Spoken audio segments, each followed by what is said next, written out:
Y no solamente el miedo, el cansancio ya, el fastidio, están hartos realmente la ciudadanía de estos niveles de inseguridad. Por aquí las cárceles son un paseo. Las cárceles se volvieron unos call centers del delito. Lo hablábamos en su momento, este tema de la paz total. Este es el gobierno de la vida, de la paz, y así será recordado. Más que contener el problema y la amenaza, literalmente generó una serie de incentivos que lo multiplicó. Hola, ¿qué tal amigos? Bienvenidos a este nuevo espacio para analizar, esta vez ya con hechos cumplidos, con hechos puntuales, el resultado de las elecciones y las implicaciones a nivel geopolítico, a nivel de política de seguridad. Y hoy nuestro invitado especial nos cumplió su palabra y está aquí. Está aquí. La pasada semana empeñó su palabra en llegar acá y analizar con nosotros este tema. Haniel Melamed, bienvenido. Es el director del Observatorio de Seguridad de la Universidad del Norte, abogado, doctor en seguridad. Bienvenido. Muchas gracias. Un gusto nuevamente estar por acá. Bueno, profe Haniel, síganlo como profe Haniel Oficial en sus redes sociales porque crea contenido muy interesante, contenido que le ayudará a usted a entender en palabras sencillas todo el contexto geopolítico. No solamente, dije geopolítico, no solamente de Colombia, sino de el mundo entero. Profe, ¿qué lectura le da usted a estos resultados, a este resultado tan apretado para la presidencia de la República? Bueno, es un resultado apretado si tomamos en consideración algunos de los resultados históricos recientes de, de debates y de elecciones presidenciales, pero creo que al final, pese a que porcentualmente es un margen reducido, no deja de ser 250.000 personas, un cuarto de millón de personas que manifestaron su confianza por el proyecto político de Abelardo de la Espriella. Y creo que hay dos elementos que a mí me parecen fundamental resaltar. Uno, el nivel de participación. Esto fue inédito, ¿no? Más de 26 millones de personas en un país donde si teníamos suerte, por ahí llegábamos al 30, 30 y pico, quizás 40% de participación de ese potencial electoral y hoy superamos el 60% de esa participación. Eso es brutal, eso es un batazo impresionante desde el punto de vista democrático. Aquí se puede decir que hubo un país que salió y que se manifestó en las urnas y que los resultados también nos muestran otra realidad y es que es un país que efectivamente tiene dos caras, ¿no? Y una cara que votó en unos números muy importantes del proyecto político del actual presidente Petro y lo que consideraba su apuesta por mantener ese proyecto político vigente, si bien recibieron una votación importante, pues no menos importantes termina siendo los casi 13 millones de votos que tiene Abelardo de la Espriella ahora mismo en todo este debate. Y esa victoria creo que es fundamental para lo que se viene, una reorientación muy profunda de unas líneas estratégicas del gobierno que creo que ya se han ido empezando a manifestar. Desde conocidos los resultados del preconteo, comenzaron a llegar las felicitaciones del presidente Trump, la presencia en Colombia de dos congresistas muy importantes republicanos de Estados Unidos, el senador Bernie Moreno y la representante María Elvira Salazar, presagian que va a haber una relación mucho más estrecha entre Estados Unidos y el gobierno de Colombia a partir del 7 de agosto.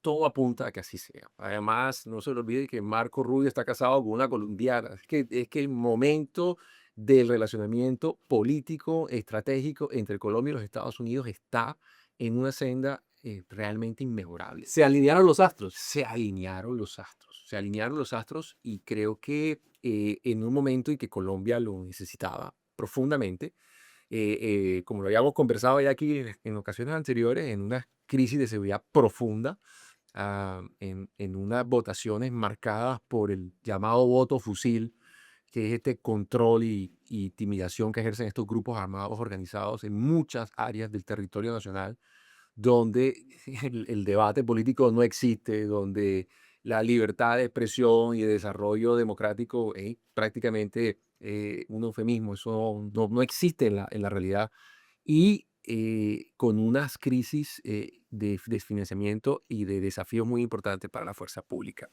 Mire, y para el ciudadano en general, a nadie le preguntan en la calle si es de izquierda o de derecha cuando lo van a atacar. ¿A quién le preguntan eso cuando le van a quitar un celular? Así es. ¿A quién le pregunta si es de izquierda o de derecha cuando lo van a extorsionar? Entonces, yo creo que esa realidad que ha confluido en el interés de muchísimas personas, el miedo, y no solamente el miedo, el cansancio ya, el fastidio, están hartos realmente, la ciudadanía, estamos hartos, la ciudadanía en general, de estos niveles de inseguridad tan descollantes. Entonces, yo creo que son factores que sin duda influyeron en la votación y creo que la relación con los Estados Unidos puede entrar en un nivel estratégico nunca antes visto realmente. Profe, en lo que tiene que ver con la relación con Israel, hasta el momento no hemos escuchado por parte del presidente un pronunciamiento oficial, pero usted nos decía en su visita anterior que Israel siempre ha sido un socio estratégico de Colombia en inteligencia, en información, en equipos, en asesoría, en acompañamiento, en información. ¿Usted cree plenamente posible que se restablezca la relación diplomática? 100%, 100%. Y ya el propio primer ministro de Israel, Benjamín Netanyahu, expresó en sus redes sociales oficiales esa congratulación manifiesta para el presidente electo Abelardo de la Espriella. Y mire, hay una cosa súper importante y es que no solamente el relacionamiento estratégico de Colombia e Israel tiene, como es obvio por muchas razones, un valor, un peso muy importante en el área de seguridad por todo el tema de equipos y acompañamiento, asesoría, sino hay muchas otras áreas del desarrollo en las cuales Israel puede aportar. El tema de ciberseguridad, el tema de cultivos hidropónicos, el tema de máquinas de desalinización de agua, el tema de reutilización del potencial hídrico. Ellos tienen un montón de know-how, de conocimiento que a nosotros nos viene bien, porque es que el problema de Colombia no solamente la seguridad, es el más apremiante en estos instantes. Pero creo que estamos también a puertas de iniciar una nueva etapa de relacionamiento y estoy seguro que va a ser muy, muy fuerte. Decíamos nosotros en un análisis a través de redes sociales que atendiendo un poco una frase famosa del exgobernador del estado de Nueva York, Mario Cuomo, él decía que se hace campaña en verso, pero se gobierna en prosa. Un poco como apartándonos de toda esa simbología de la campaña de Abelardo de la Espriella, del Firmes por la Patria, que de lo duro y fuerte que muerde el tigre, ya pasando al Abelardo de la Espriella, presidente de la República, la gran expectativa que generó su campaña, que rodeó su campaña del ciudadano que votó de manera espontánea, también va a exigirle de la misma manera resultados casi que inmediatos. En materia de seguridad, usted nos contaba de digamos que la falta de capacidad que tiene en este momento la fuerza pública, porque se le ha disminuido las capacidades en importante proporción, tanto el ejército como la aviación, como la Armada Nacional.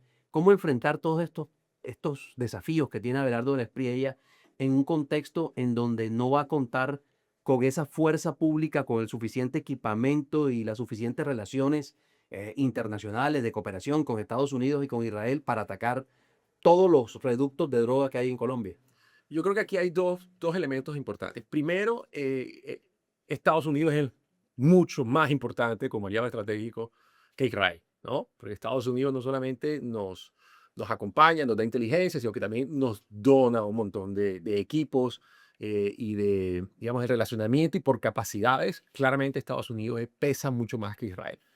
Y en ese sentido, a mí no me sorprendería que el presidente Trump, una vez ya inicie el nuevo gobierno, tenga algún tipo de paquete de ayuda económica muy estratégica que busque fortalecer ese estado de vulnerabilidad en que va a recibir el nuevo gobierno muchas de las áreas realmente estratégicas, especialmente en temas de seguridad. Así que no me sorprendería que, como lo hizo con Argentina y Milei, Trump pueda perfectamente decir, mira, Abelardo, aquí hay 20.000, 30.000, 40.000, 50.000 millones de dólares como para que tengas algo ahí y vayas organizando un poco las capacidades del gobierno que necesitas desarrollar. Así que ese es un escenario que lo veo palpable, pero es una expectativa, ¿no? Lo segundo, yo creo que en materia de seguridad, Abelardo ha vendido una expectativa muy grande, ¿no? Habla de la patria milagro, habla de cero tolerancia contra los violentos, habla del fortalecimiento de la fuerza pública y la persecución de todos estos líderes. Así que creo que va a querer mostrar en esa primera fase temprana de su gobierno unos resultados, unas victorias tempranas, o para decirlo en términos muy fáciles de entender, unos manguitos bajos. Hay unos objetivos que son los ideales, pero están más difíciles de alcanzar. Y hay otros que pueden ser alcanzados de una manera mucho más sencilla y en un periodo de tiempo más corto, que al final creo que va a colmar un poquito o a satisfacer más bien la expectativa, ¿no?, que tienen muchas personas de ver cuáles van a ser esas acciones concretas que tiene el nuevo gobierno de Abelardo de la Espriella en materia de seguridad.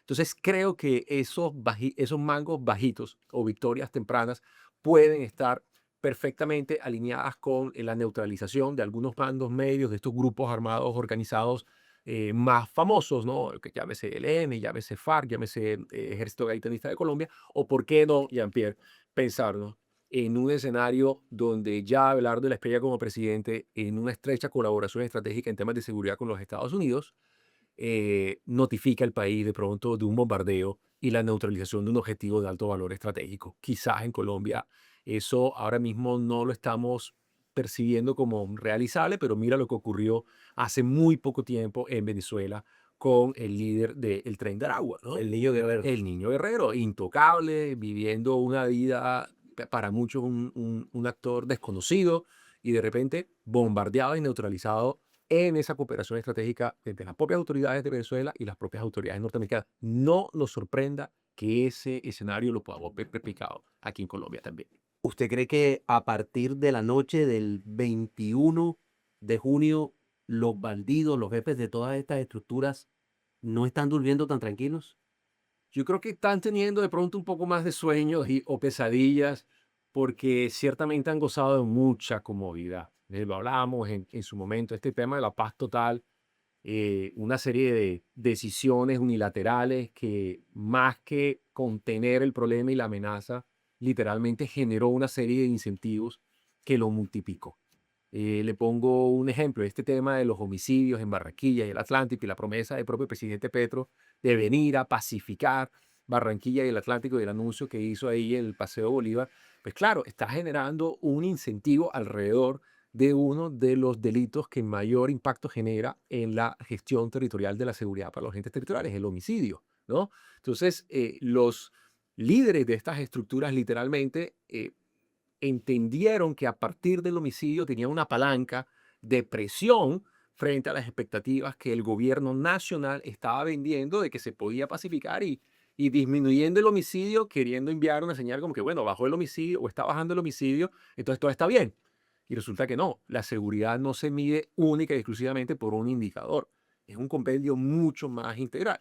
Y si, digamos, desarrollamos un poquito más la idea, y uno ve que el descenso de los indicadores de homicidios en Barranquilla y el área metropolitana y más allá, el departamento del Atlántico, se da no solamente por esa paz mafiosa pactada de estas organizaciones en pugna, sino también por acciones muy concretas, muy eficaces que en su momento se desarrollaron por parte de autoridades locales y de la comandante policía en su momento, que estaba dando muy buenos resultados en la Mevar General Urrego, que fue posteriormente retirado en todo este escenario tan, tan, tan oscuro, tan controversial, truncando una hoja de vida de más de 30 años de servicio intachable al interior de la Policía Nacional. Entonces creo que ahí hay una serie de elementos que vale la pena analizar para tener una lectura mucho más amplia de todo esto. Peor aún, el panorama para los bandidos se enreda aún más porque un santuario de ellos que era Venezuela, donde podían vivir a sus anchas, a expensas de un régimen que siempre patrocinó esa especie de hotel, de resort 5 estrellas en Venezuela para los bandidos, ya no existe, ya se acabó. En Ecuador hoy tenemos un presidente que hace parte de las naciones del llamado Escudo de las Américas. Así es. En Perú se está eligiendo Keiko Fujimori como presidenta que combatirá las expresiones del terrorismo. Sí. Entonces, creo que se la están poniendo difícil. Así es, y con hablar de la espía en Colombia se cierra ese bloque prácticamente de países latinoamericanos que lo hemos planteado ya en varias ocasiones, giran hacia un escenario de alianza estratégica con los Estados Unidos y es un llamado bloque de derecha, pero yo creo que más que girar a la derecha o a la izquierda, el ciudadano común y corriente quizás no está metido como en las discusiones conceptuales de qué significa uno y qué significa otro, y creo que realmente está viendo líderes que son referentes y que se identifican mucho con las necesidades que ese ciudadano del común está padeciendo. Y el tema de seguridad en el área de Colombia, en su vecindario inmediato y en toda América Latina es una preocupación palpable. Así que yo creo que es tal cual como usted lo ha descrito.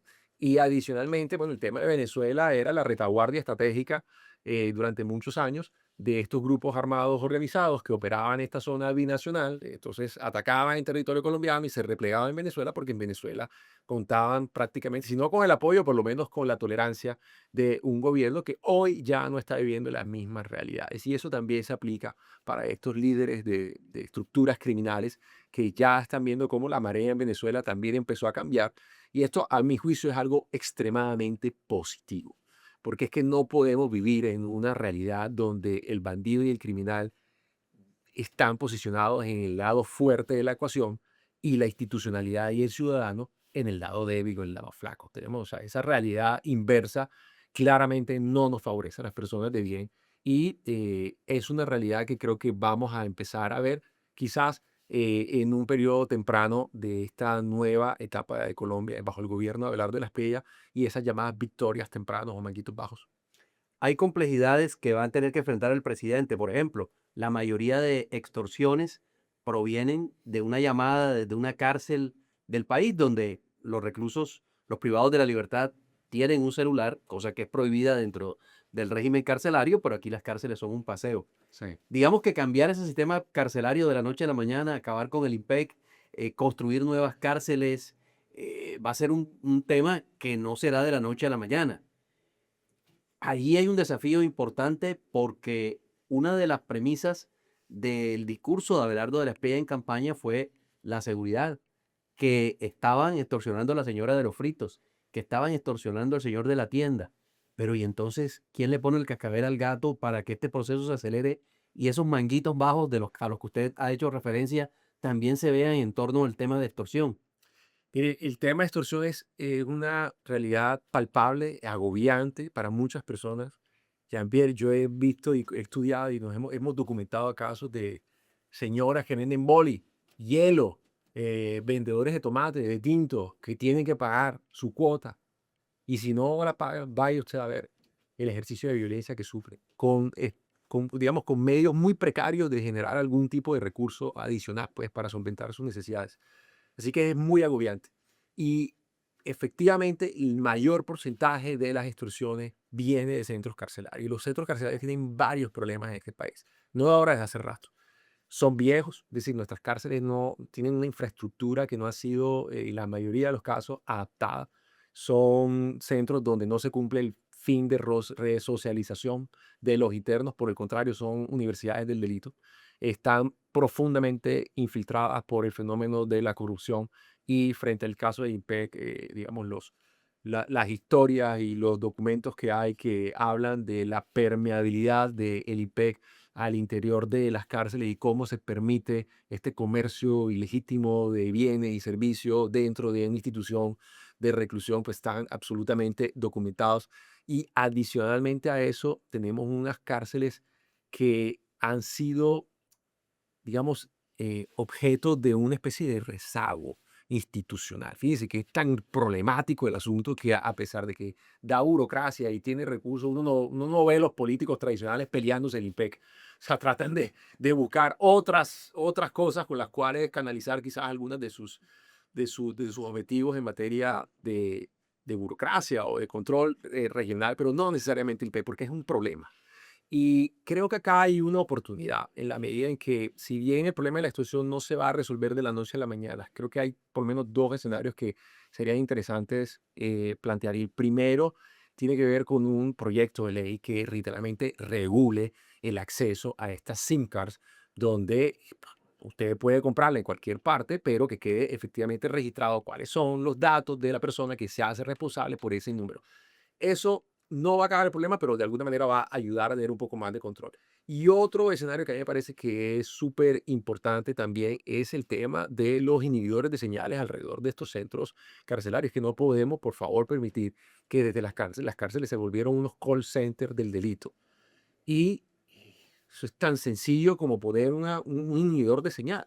Creo que ahí hay una oportunidad que Abelardo de la Espriella debería concretar, por lo menos en la medida en que su agenda de desarrollo a más largo plazo se ve cumplida con la construcción de estas megacárceles que ha planteado en su programa de gobierno. Que si usted en este momento le timbrara su celular y es el presidente de la República y le pide 3 consejos en materia de seguridad para obtener victorias tempranas, manguitos bajitos, para decirle al país, estoy implementando esto y en pocos días eso se va a ver reflejado. Sé que es compleja la pregunta que le estoy haciendo porque Y además para que la divulgue yo, yo se la digo, pero en privado. y es que los temas de seguridad además no son como un switch que uno pueda accionarlo y se prende o se apaga la luz, sino un poco más complejo. ¿Usted cree que sí se podrá conseguir políticas en que tengan resultados inmediatos, resultados en meses, en semanas, que se puedan medir como para cambiar el panorama que vive Colombia? Sí, sí se puede. Y no le voy a dar tres porque no voy Sí, a dar toda, digamos, a ponerle toda la carne del asador en público. Aquí existe algo que se llama los derechos de autor y después llega alguien claro, que por sí tiene el supuesto. contacto directo con el presidente y se lo plantea. Pero le voy a poner un ejemplo. Ajá, Un ejemplo. un ejemplo. Hay una medida que depende enteramente de la discrecionalidad presidencial, porque aquí tienen que entender la ciudadanía que no todo gira en cabeza de la voluntad de un presidente o la voluntad política de un presidente, porque hay una división de roles y de instituciones que tienen unas competencias compartidas.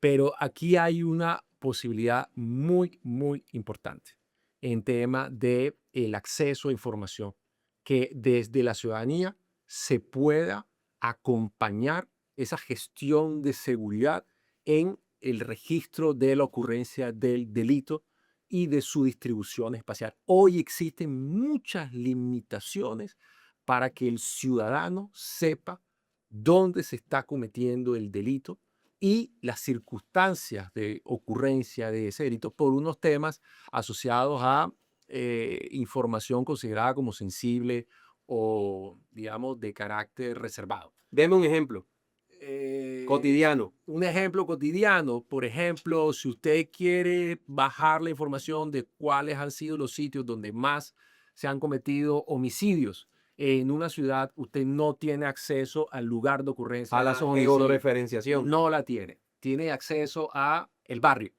y un barrio es demasiado grande. por supuesto. Entonces, Y tiene sectores que son peligrosos, otros que y no. otros que no. Está dentro de un barrio, hay un montón de calles, no es el barrio como tal, no el Sí. problema, porque dentro del barrio hay gente que no tiene ningún tipo de interferencia con la ley. Son sectores dentro del barrio, algunas calles, y ahí cuando uno focaliza las calles, uno también se da cuenta, pues no es toda la gente viviendo en esa calle, a lo mejor son dos o tres que viven en esa calle, que son las fuentes generadoras de problemas.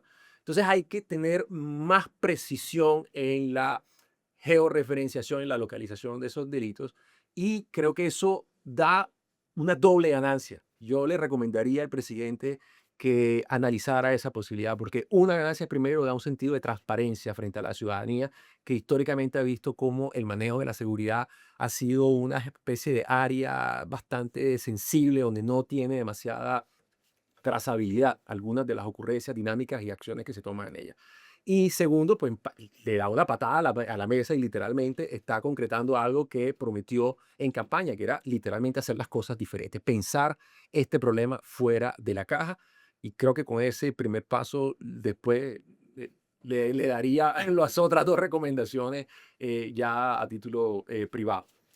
Adicionalmente a la recuperación de todas las capacidades de la fuerza pública en cuanto a tecnología, a equipos, armamento, también se habla mucho de la desmoralización dentro de la fuerza pública. Así es. ¿Gana la fuerza pública moral, gana confianza con la llegada de Belardo de la Espriella?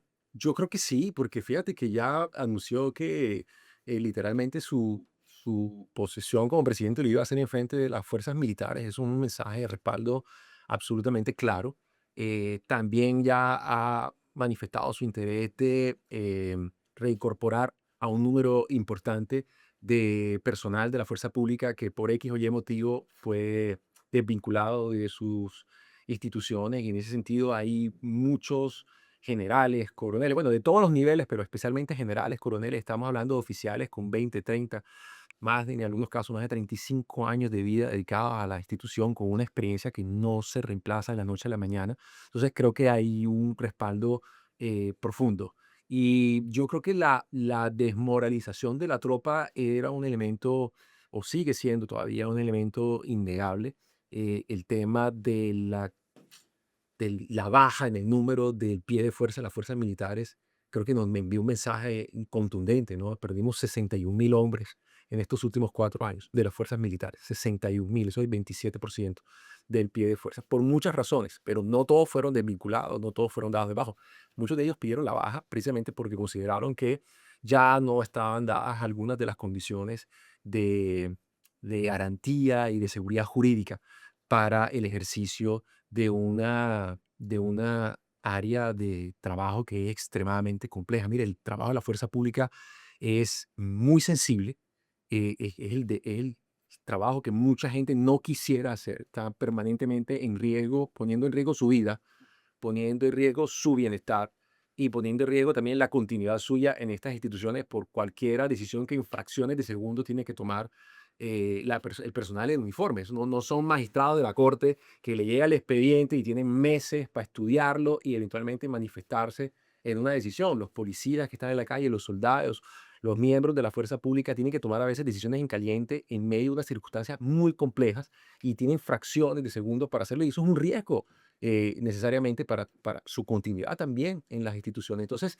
creo que esa moralización, ese proceso de fortalecimiento de la moral de la tropa es una de las prioridades que debe atender el nuevo gobierno en aras de materializar esta agenda de seguridad tan ambiciosa que ha planteado. Profe, finalmente, usted la vez pasada nos habló de su preocupación y de su percepción frente al tema de la inteligencia y de la contrainteligencia en Colombia, la cual ha sido manejada por filósofos, por, Profesores de educación física. por profesores de educación física, pero adicionalmente profesores de educación física que han estado comprometidos con vínculos con personas y con organizaciones criminales que en estos momentos están operando en varias regiones del país. Debería haber una barrida en la Dirección Nacional de Inteligencia. Creo que en varias instituciones el nuevo gobierno va necesariamente a tener que tomar decisiones muy duras en aras de podar el césped, por llamarlo de esa forma, por utilizar una expresión muy coloquial, ¿no? Y de poner la casa en orden.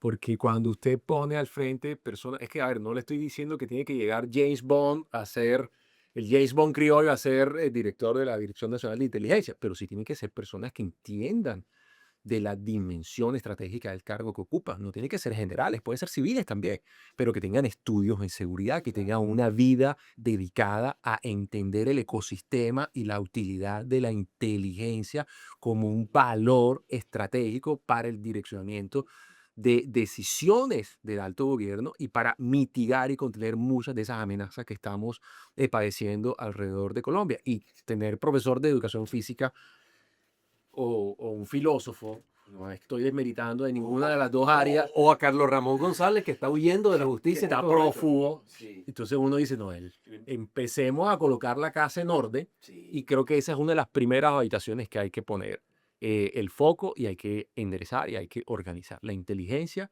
porque con la inteligencia se le dan ojos, oídos y sentidos de orientación muy importantes a la toma de decisiones del Estado en materia de seguridad. Estábamos poniendo el ratón a cuidar el queso. A mí me parece que colocamos a personas que no tenían el mérito para llegar a esa institución, cuyo mérito pareciera que fue en su momento haber pertenecido al IME 19. Esa respuesta podría encajar con cualquiera de las posiciones de este En gobierno. en muchas áreas En muchas áreas del gobierno. de las altas esferas. Sí, de las altas esferas, que es lo más preocupante.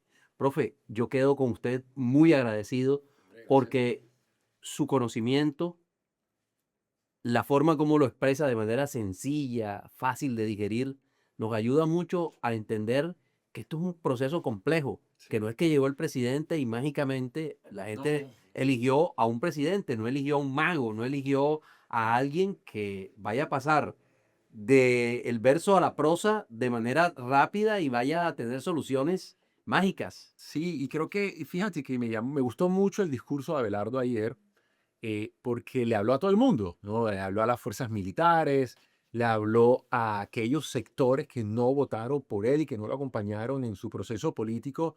Y me pareció que le habló a las madres, a los jóvenes, a las víctimas del conflicto armado, le habló a todo el mundo y envió un mensaje de unidad. Y creo que ahí estamos viendo la transición de ese Abelardo de la Espriella candidato, ahora el Abelardo de la Espriella presidente electo, ¿no? Y con un mensaje de unidad, de estabilidad institucional, que a mí francamente me gustó mucho y creo que pinta, por lo menos, como una transición donde ya está asumiendo ese rol de jefe de gobierno de un país muy complejo como lo es este Colombia, y donde él mismo dijo, yo no, es que él no es un genio de la lámpara mágica que simplemente va a decir, háganse las cárceles y se van a hacer ese día. Eso necesita un proceso, pero creo que estamos viendo esa transición, ¿no? Y me gustó que ese discurso invitaba y avisaba que inclusive a esos sectores que no habían votado por él también se le van a dar las garantías y que no reconocía vencedores ni vencidos y que iba a tratar de ser un presidente de unidad nacional. Creo que es un mensaje que en estos momentos de tanta exacerbación y de miedo y de incertidumbre de qué puede pasar y que cómo va a reaccionar el uno y cómo va a reaccionar el otro, creo que es un mensaje que la gente esperaba, ¿sabes? Me parece que es un mensaje de calma, es un mensaje maduro, es un mensaje institucional. ¿Y cuánta falta nos hacía ese tipo de mensajes?